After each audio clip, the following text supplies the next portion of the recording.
Halos pagabi na makarating ako sa Tokyo. Namangha ako sa dami ng ilaw, kulay, at halos lahat ay napaka-busy. Naalala ko tuloy ang Amerika. Mula sa Tokyo, napakalayo pala ng probinsya ng Ochiwo na aking pupuntahan. Inabot na ako ng umaga sa paglalakbay. Pero bakit ganun?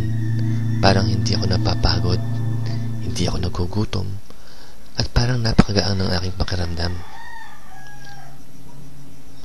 Pagbaba ko sa bus, puro puno, damo at tunti ang kapaligiran ng aking napagmasdan. Hindi ko alam kung saan ako patungo, at hindi ko alam kung ano pa ang misteryo ng aking tinatahak.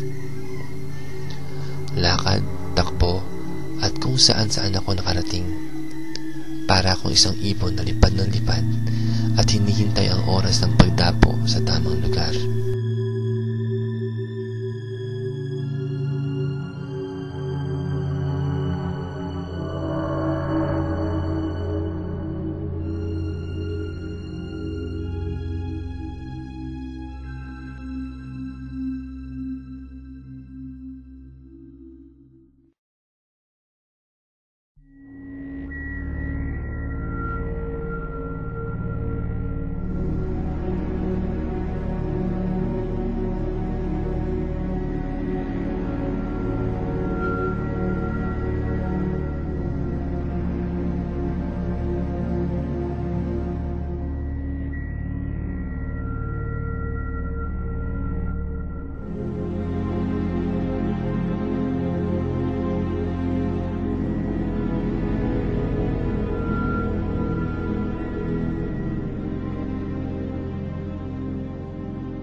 Hanggang makarating ako sa isang abandonadong hotel na sa tingin ko ang aking hinahanap.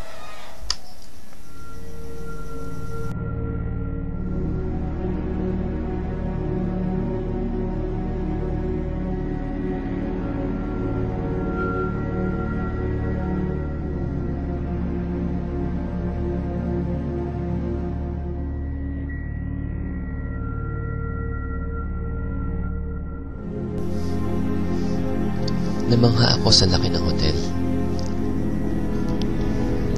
Luma na, pero makikita mo ang isang arkitektong binuo ng pag-asa, pangarap, at talento.